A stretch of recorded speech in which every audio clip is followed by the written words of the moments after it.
시끄럽고 사람 많고 기술력도 떨어지는 한국에 가라고요? 제가 절대로 갈 일이 없다고 생각했던 나라, 한국. 저는 독일 최고의 자동차 회사 수석 엔지니어였고, 솔직히 말하면 한국 기술을 무시했었죠. 하지만 한국에서 제가 경험한 건 충격 그 자체였습니다.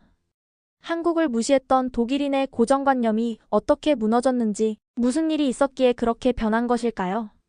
지금부터 그 사연을 시작합니다. 제 이름은 아스트리드 피셔입니다. 저는 엔지니어예요. 사실 그냥 평범한 엔지니어는 아니고요. 독일에서 가장 큰 자동차 회사 중 하나인 회사에서 수석 엔지니어로 일하고 있습니다. 꽤 멋지죠? 저는 어릴 때부터 기계나 자동차처럼 빠르게 움직이는 모든 것들을 정말 좋아했습니다. 제가 자란 독일이라는 나라는 BMW, 메르세데스, 아우디 같은 훌륭한 자동차들로 전 세계에 알려져 있어요. 독일하면 정밀함, 뛰어난 품질, 첨단 기술로 유명하죠. 이건 누구나 알고 있지만 특히 저에게는 더더욱 자랑스러운 일이었습니다. 저는 매일 아침 일찍 일어나 커피를 들고 슈투트가르트 근처의 크고 현대적인 공장으로 출근했습니다. 반짝이는 금속 로봇들과 거대한 조립 라인, 그리고 수천 명의 직원들이 마치 거대한 시계처럼 완벽히 움직이는 모습을 상상해 보세요. 제 역할은 모든 부품이 완벽히 맞아 떨어지고 모든 디자인이 흠잡을 데 없으며 우리가 만드는 모든 차가 가능한 최고의 품질이 되도록 하는 겁니다. 쉽지는 않지만 저는 이런 도전이 정말 좋았습니다. 사람들이 가끔 저에게 왜 자동차에 그렇게 열정을 가지냐고 물어보는데요. 답은 간단합니다. 자동차는 자유와 발전을 상징하기 때문이에요. 자동차 덕분에 사람들은 여행하고 탐험하고 서로 연결될 수 있습니다. 게다가 독일의 유명한 속도 제한 없는 고속도로인 아우토반에서 제가 만든 자동차가 빠르게 달리는 모습을 보는 건 정말 짜릿하거든요. 하지만 솔직히 말하자면 저는 예전에 독일만이 뛰어난 자동차와 기술을 만들 수 있다고 생각했습니다. 우리나라가 모든 면에서 최고라고 믿었어요. 다른 나라, 특히 한국 같은 나라 얘기가 나오면 저도 모르게 눈을 좀 굴렸습니다. 저에게 한국은 독일 아이디어를 복사해서 더 싸고 별로 인상적이지 않은 제품을 만드는 나라에 불과했죠. 저는 한국에 대해 잘 몰랐어요. 그냥 스마트폰이나 몇 가지 자동차를 만든다는 정도만 알았지 독일 기술과 비교할 수준은 아니라고 생각했습니다. 회사 동료들은 제가 한국 기술에 대해 농담할 때마다 웃으며 동의해주곤 했습니다. 우리는 독일의 자동차, 기술, 도시가 전 세계에서 가장 뛰어나다고 믿었어요. 동료들은 아스트리드, 독일 품질은 아무도 못 따라와요. 라고 말했고 저 역시 자랑스럽게 고개를 끄덕였습니다. 그럴 만도 했죠. 독일 기술은 정밀하고 신뢰할 수 있다고 누구나 믿었으니까요. 하지만 때때로 인생은 우리가 전혀 예상하지 못한 순간에 재미있는 교훈을 주기도 합니다. 어느 비 내리는 오후, 제 상사가 저를 사무실로 불렀습니다. 저는 무슨 일인지 전혀 몰랐어요. 베스트셀링 자동차 사진과 상장으로 가득한 긴 복도를 걸어가는 동안 가슴이 두근거렸습니다. 사무실에 들어섰을 때 상사는 흥분과 진지함이 뒤섞인 이상한 표정을 짓고 있었죠. 아스트리드, 새로운 파트너십이 생겼어요. 아주 중요한 프로젝트를 당신이 맡게 됐습니다. 제 가슴은 흥분으로 뛰었습니다. 이탈리아, 일본 혹은 미국 엔지니어들과 함께 일하는 모습을 상상했죠. 그런데 제 상사가 뜻밖의 말을 했습니다. 이번 프로젝트는 한국의 현대 자동차와 진행합니다. 한국에 가서 2주간 머물러야 해요. 저는 입이 떡 벌어졌습니다. 한국이라니요? 2주씩이나요? 한국은 제가 절대로 갈 거라고 상상조차 해본 적 없는 곳이었어요. 독일을 떠나고 싶지 않았고 특히 시끄럽고 사람 많고 기술력도 떨어질 거라 생각한 그런 곳으로 가고 싶지 않았습니다. 상사는 제 얼굴의 망설임을 알아차리고는 친절히 웃으며 몸을 앞으로 숙였습니다. 아스트리드, 독일을 사랑하는 거 잘 알아요. 하지만 이건 새로운 걸 볼 기회예요. 어쩌면 아주 가치 있는 걸 배우게 될지도 모르죠. 저는 한숨을 쉬었습니다. 그가 옳았습니다. 어쨌든 제 일이었고 그를 실망시킬 수 없었어요. 일주일 후 저는 호기심과 불확실함을 안고 짐을 쌌습니다. 비행기에 오르면서 생각이 복잡해졌어요. 한국이 나를 놀라게 할 수도 있을까? 아니면 역시 내 생각이 맞을까? 저는 속으로 궁금했습니다. 그때는 몰랐죠. 이 여행이 제 인생을 영원히 바꿔놓게 될 거라는 것을요. 비행기가 마침내 인천국제공항에 도착했을 때 저는 긴장감과 호기심이 동시에 느껴졌습니다. 창문 밖으로 밝은 빛들이 사방으로 비치고 있었어요. 공항은 제가 상상했던 것보다 훨씬 크고 웅장했습니다. 하늘은 어두웠지만 건물들은 마치 미래 도시처럼 반짝이고 있었죠. 비행기에서 내리면서 저는 깊은 숨을 들이쉬었습니다. 자, 이제 시작이야. 저는 속으로 중얼거리며 캐리어를 끌고 공항 안으로 들어갔어요. 제 눈이 휘둥그레졌습니다. 거대한 스크린과 현대적인 건축물, 그리고 승객들을 안내하는 로봇들이 곳곳에 있었어요. 마치 미래를 그린 영화 속에 들어온 것 같았습니다. 독일에서 가장 좋은 공항들도 이 정도로 발전되지는 않았거든요. 로봇 한 대가 한국에 오신 것을 환영합니다. 라고 친절히 말하며 지나갔어요. 저도 모르게 미소가 지어졌습니다. 어쩌면 이 여행이 생각보다 그렇게 끔찍하지 않을지도 모르겠다는 생각이 들었어요. 모든 게 깨끗하고 체계적이고 효율적이었습니다. 제가 딱 좋아하는 방식이었죠. 제 심장이 걱정 대신 설렘으로 뛰기 시작했습니다. 수화물 찾는 곳에서는 제 짐이 금방 나왔어요. 다른 승객들이 줄을 차분히 서고 정중하게 대화하며 빠르게 세관을 통과하는 모습이 인상적이었습니다. 밀치거나 소리 지르는 사람도 없었고 모두가 서로의 공간을 존중하는 것 같았습니다. 흥미로운데 저는 생각했습니다. 한국에 대해 내가 잘못 알았을 수도 있겠네. 공항 밖으로 나가자 친절한 여성분이 제 이름이 적힌 팻말을 들고 따뜻한 미소로 맞아주셨습니다. 아스트리드 피셔시 맞으시죠? 라고 물었어요. 네, 맞습니다. 저는 이미 마음이 조금 편안해졌습니다. 한국에 오신 걸 환영해요. 저는 지연이라고 하고요. 머무시는 동안 가이드를 맡게 됐습니다. 지연 씨는 밝고 친절하게 말했고 그 모습에 저는 금세 마음이 놓였습니다. 지연 씨가 짐을 도와주었고 곧 우리는 서울로 향하는 반짝이는 검은색 차에 부드럽게 올라탔어요. 차 안에서 창밖을 보며 저는 놀라움을 금치 못했습니다. 길을 따라 밝고 화려한 불빛들이 전자제품부터 맛있는 음식까지 모든 것을 광고하고 있었어요. 높은 빌딩들은 밤하늘 아래 부드럽게 빛났고 사람들은 넓은 인도를 따라 웃고 떠들며 평온하게 걷고 있었죠. 와우, 저도 모르게 속삭였습니다. 지연 씨가 제 말을 듣고 의미심장하게 웃었어요. 서울에 처음 온 사람들은 많이 놀라세요. 그녀가 설명했습니다. 많은 분들이 서울이 이렇게 현대적이고 깨끗할 거라고 생각하지 않거든요. 서울 지하철 시스템이 세계 최고 수준이라는 거 아셨어요? 아니요, 몰랐어요. 저는 솔직히 인정했죠. 사실 저는 한국에 대해 거의 아는 게 없었어요. 지연 씨는 부드럽게 웃었습니다. 걱정 마세요, 아스트리드 씨. 혼자가 아니에요. 많은 분들이 한국에 대해 오해를 갖고 계시지만 직접 방문하고 나면 금방 생각이 달라지곤 하거든요. 호텔에 도착했을 때 저는 다시 한번 눈이 커졌습니다. 기대했던 것보다 훨씬 멋지고 세련된 곳이었어요. 로비에는 아름다운 꽃들이 가득했고 잔잔한 클래식 음악이 흐르고 있었습니다. 피셔님, 객실 준비되어 있습니다. 리셉션 직원이 따뜻하게 말하며 방키를 건네주었습니다. 엘리베이터를 타고 방으로 올라가면서 기대감이 점점 커졌어요. 방은 넓고 편안했으며 현대적인 시설이 잘 갖추어져 있었습니다. 저는 창가로 다가가 밝게 빛나는 도시를 내려다봤어요. 어쩌면 한국도 그렇게 나쁘진 않을지 모르겠네. 저는 조용히 속삭였습니다. 도시는 마치 제 말에 동의하듯 환하게 저를 향해 반짝였습니다. 아직 첫날이지만 한국은 제가 상상하지 못한 방식으로 저를 놀라게 하고 있었습니다. 다음 날 아침 저는 일찍 눈을 떴습니다. 커다란 창문으로 들어오는 햇살이 저를 부드럽게 깨웠죠. 기지개를 펴며 창밖을 바라봤는데 도시가 벌써부터 바쁘게 움직이고 있었습니다.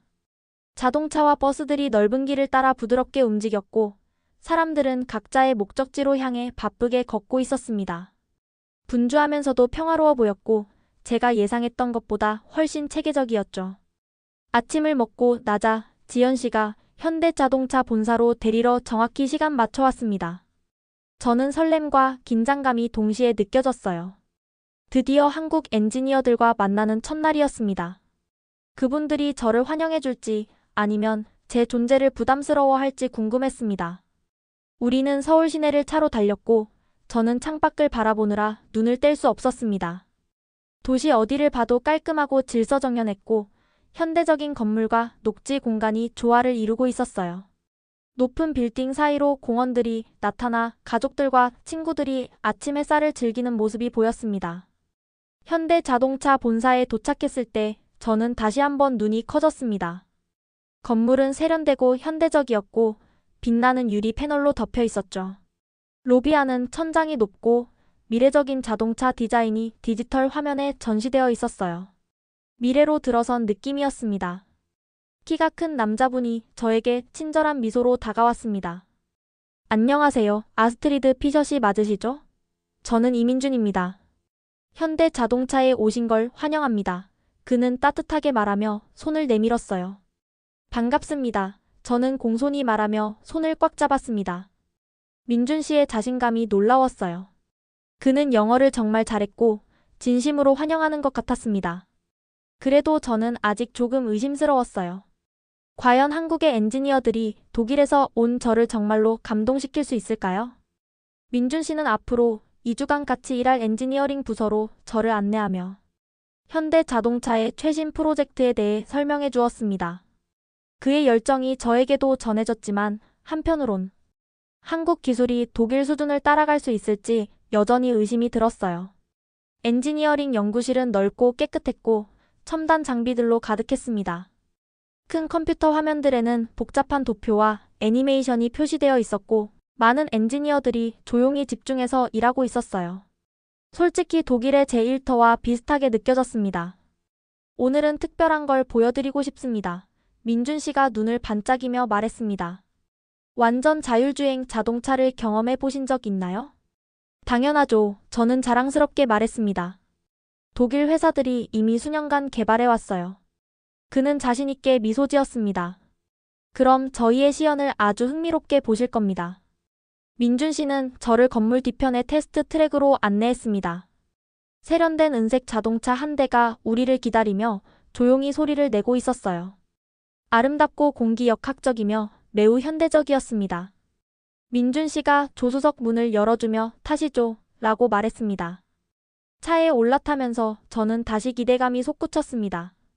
정말 한국이 저를 감동시킬 만한 걸 갖고 있을까요?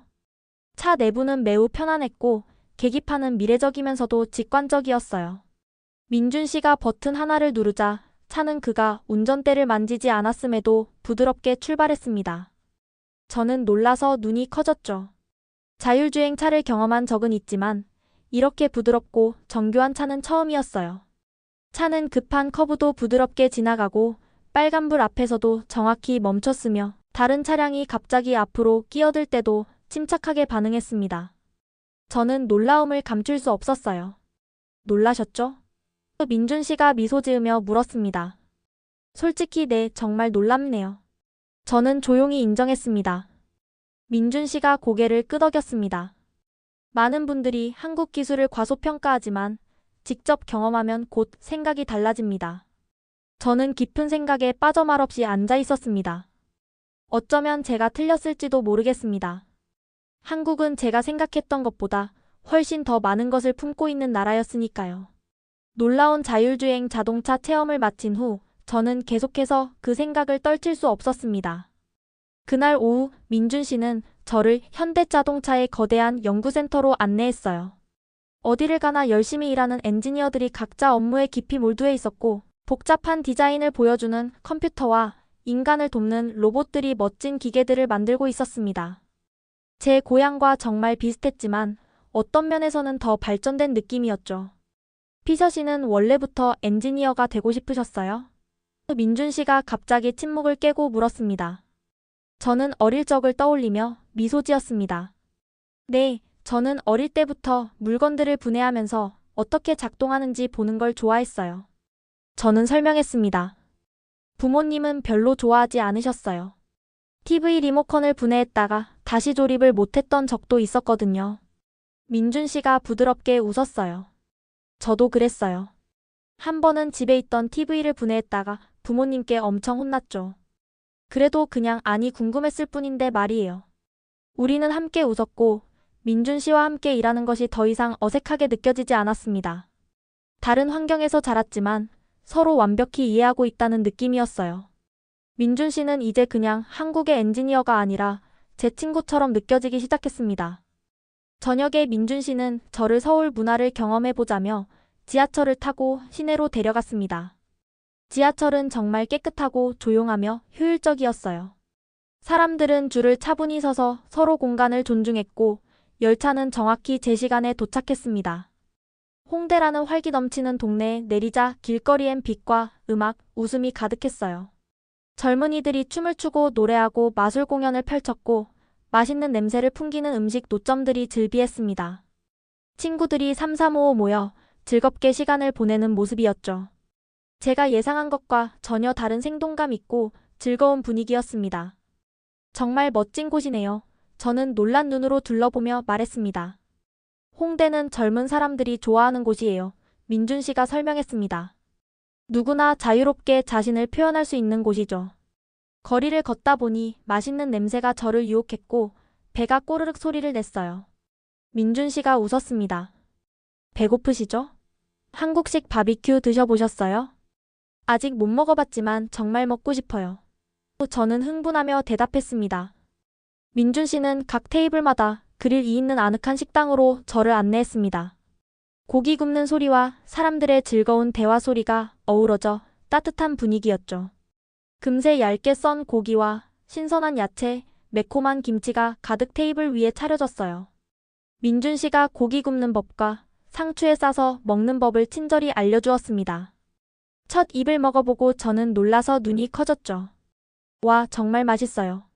저는 감탄했습니다. 한국 음식이 이렇게 맛있을 줄 몰랐어요. 민준 씨는 자랑스러운 미소를 지었습니다. 맛있게 드셔서 기뻐요. 한국 음식은 사람들을 연결하는 힘이 있거든요. 친구나 가족과 함께 나누면서 먹는 게 중요해요. 그날 밤 우리는 즐겁게 북적이는 거리를 걸으며 돌아왔습니다. 저는 행복하고 만족스러웠어요. 한국은 제게 지금까지 상상하지 못한 모습을 보여주고 있었고 저의 마음도 점점 이 매력적인 나라를 향해 열리고 있었습니다. 주말이 금세 찾아왔고 민준 씨는 제게 한국의 문화와 역사를 더 보여주겠다고 약속했습니다. 솔직히 설레기도 했지만 조금 긴장되기도 했어요. 역사는 원래 흥미로웠지만 한국이 저에게 이토록 많은 것을 가르쳐 줄 줄은 몰랐거든요. 민준 씨는 호텔 앞에서 밝게 미소 지으며 저를 기다리고 있었어요. 오늘 모험할 준비 되셨어요? 그는 활기차게 물었습니다. 물론이죠. 저도 그의 열정에 맞춰 대답했습니다. 우리는 택시를 타고 서울 중심에 있는 국립중앙박물관으로 갔어요. 건물은 현대적이고 세련됐으며 주변에는 아름다운 정원이 펼쳐져 있었습니다. 가족들이 함께 산책을 하고 아이들이 웃으며 뛰어다니는 모습이 평화롭고 따뜻한 분위기를 만들었죠. 박물관 안에 들어서자 민준 씨가 벽에 걸린 커다란 지도 앞으로 저를 안내했습니다. 한국은 역사가 깊은 나라예요. 그는 이야기를 시작했습니다. 많은 사람들이 한국의 최근 기술이나 엔터테인먼트의 성공만 알지만 우리가 극복해온 어려움에 대해 잘 모르는 경우도 많아요. 민준 씨는 고대부터 현대까지 한국 역사를 하나씩 설명해 주었습니다. 저는 그의 말을 집중해서 들으며 모든 것이 신기하고 의미 깊게 느껴졌어요. 우리는 천천히 고대 도자기, 화려한 전통 의상, 아름다운 글씨가 적힌 옛 책들을 전시한 곳을 지났습니다. 한국의 역사가 이렇게 풍부하다는 걸 이제야 깨달았죠. 그러다 우리는 한국과 일본의 관계를 다룬 전시관에 도착했습니다. 이곳 분위기는 사뭇 달랐어요. 방은 더 조용했고 사람들의 표정도 진지해졌죠. 민준 씨는 일제강점기의 아픈 역사를 담은 사진과 유물들을 가리켰습니다. 우리나라의 참 힘든 시기였어요. 민준 씨가 부드럽게 말했습니다. 많은 한국인들이 큰 고통을 겪었죠. 일본은 한국을 가혹하게 통치했고 그 상처가 지금도 남아있어요. 저는 독일의 역사를 생각했습니다. 제 나라도 2차 세계대전 당시 끔찍한 실수를 했지만 잘못을 인정하고 바로잡으려 노력했죠. 일본이 한국에 했던 일과 제대로 사과하지 않은 모습을 보니 마음이 무거워졌습니다. 미안해요. 저는 작은 목소리로 진심을 전했습니다. 민준 씨는 제 표정을 보고는 부드럽게 말했습니다. 괜찮아요, 피셔 씨. 역사를 배우는 건 서로를 더 잘 이해하기 위한 거니까요. 과거를 바꿀 순 없지만 교훈은 얻을 수 있잖아요. 우리는 계속해서 박물관을 둘러보았고, 민준 씨는 한국이 어떻게 어려움을 극복하고 오늘날의 발전된 국가가 되었는지 보여줬어요. 고층 빌딩과 고속열차, 첨단 기술이 담긴 사진들을 보며 한국을 더욱 존경하게 됐습니다. 박물관을 나와 근처 공원을 걸으며 저는 오늘 느낀 점을 나눴어요. 민준 씨는 진지하게 제 말을 들어줬습니다. 한국에 대해 제가 잘못 알고 있었어요. 저는 조용히 말했습니다. 이렇게 강하고 용감한 나라인지 몰랐어요. 이해하지도 않고 판단했던 걸 사과하고 싶어요. 민준 씨는 따뜻하게 저를 바라보았습니다. 고마워요, 아스트리드 씨. 서로 배우고 이해하는 게 정말 중요한 거죠. 밝은 햇살 아래 함께 걷는 동안 저는 민준 씨와 더욱 가까워진 기분이 들었어요. 이 하루는 저를 분명히 변화시켰습니다. 한국은 특별할 게 없다고 생각했던 제가 얼마나 잘못 생각했는지 이제 확실히 알게 되었죠. 한국에서의 2주가 거의 끝나갈 무렵 저는 왠지 모를 아쉬움을 느꼈습니다. 시간이 이렇게 빠르게 지나갔다는 게 믿기지 않았어요. 한국은 정말 여러 가지 면에서 저를 놀라게 했고 이제는 떠나고 싶지 않은 마음까지 들었습니다. 마지막 저녁, 민준 씨는 서울의 유명한 엔서울 타워에 가보자고 제안했습니다. 별이 가득한 맑은 밤이었고 타워로 향하는 언덕을 올라가며 저는 설레면서도 조금 슬픈 마음이 들었어요. 도시 전체가 반짝이는 불빛으로 가득했고 위에서 내려다본 서울은 정말 마법 같은 모습이었죠. 정말 아름답죠? 민준 씨가 제 놀란 표정을 보고 물었습니다. 정말 숨막힐 정도예요. 저는 반짝이는 도시를 보며 조용히 말했습니다. 서울이 이렇게 멋진 곳일 줄은 상상도 못했어요. 민준 씨는 부드럽게 웃었습니다. 한국에서 좋은 시간을 보내셨다니 저도 기뻐요. 많은 분들이 한국에 대해 오해를 하지만 직접 와보면 생각이 달라지죠. 우리는 수천 개의 자물쇠가 달린 벽 앞에 도착했습니다. 커플들이 서로의 이름을 적어 사랑과 우정을 표현한 자물쇠들이었어요. 민준 씨는 작은 빨간 자물쇠를 저에게 건넸습니다. 여기 피셔 씨도 추억을 남기세요. 저는 잠시 망설이다 펜을 들고 아스트리드 앤드 서울 영원한 친구라고 썼습니다. 민준 씨는 제 메시지를 보고 부드럽게 웃었어요. 우리는 함께 자물쇠를 벽에 걸고 열쇠를 멀리 던졌습니다. 타워에서 내려오면서 저는 민준 씨에게 물었습니다. 민준 씨, 개인적인 질문 하나 해도 될까요? 물론이죠. 그는 따뜻하게 대답했습니다. 제가 다시 한국에 올 수 있을까요? 다시 오고 싶다고 하면 이상할까요? 민준 씨는 걸음을 멈추고 진지하게 저를 바라봤습니다. 피셔 씨는 언제든 환영이에요. 열정적이고 재능 있는 분이 오신다면 한국도 정말 행운이죠. 저는 얼굴이 살짝 빨개졌지만 행복하게 미소 지었습니다. 그의 말에 정말로 받아들여진 기분이 들었어요. 한국은 이제 제게 먼 나라가 아니라 진심으로 존경하게 된 곳이었습니다. 다음 날 아침, 지연 씨와 민준 씨가 공항에서 저를 배웅해줬습니다. 작별 인사를 나누며 저는 목이 메어왔어요. 정말 감사했어요. 저는 진심을 담아 말했습니다. 이번 여행은 제게 정말 특별했어요. 많이 그리울 거예요. 지연 씨가 따뜻하게 말했습니다. 저희 잊지 마세요. 절대 못 잊죠. 제가 웃으며 말했습니다. 어떻게 한국을 잊겠어요? 독일로 돌아가는 비행기에서 저는 깊은 생각에 빠졌습니다. 한국은 친절함과 뛰어난 기술, 맛있는 음식, 아름다운 문화를 제게 보여줬어요. 하지만 가장 중요한 건 서로를 이해하고 존중하는 마음을 가르쳐줬다는 거죠. 독일로 돌아와서 친구들과 동료들에게 한국에서 느낀 새로운 감정을 전했습니다. 처음엔 저처럼 의심하는 사람들도 있었지만 사진과 이야기를 나누고 한국 음식을 직접 만들어주면서 점차 생각이 바뀌기 시작했어요. 몇 주가 지났지만 저는 민준 씨와 한국을 계속 생각했습니다. 마침내 큰 결정을 내렸어요. 어느 날 저녁 민준 씨에게 전화를 걸어 서울에서 살면서 일하고 싶다고 말했습니다. 정말 잘 됐네요, 피셔 씨. 두 팔 벌려 환영할게요. 또 민준 씨가 기뻐했습니다. 저는 밝게 웃었어요. 제가 옳은 선택을 하고 있다는 걸 알았죠. 한국에서의 제 모험은 이제 끝난 게 아니라 바로 지금부터 시작이었습니다. 오늘은 여기까지입니다. 오늘의 사연 재미있게 보셨나요? 구독과 좋아요, 알림 설정 부탁드릴게요. 감사합니다.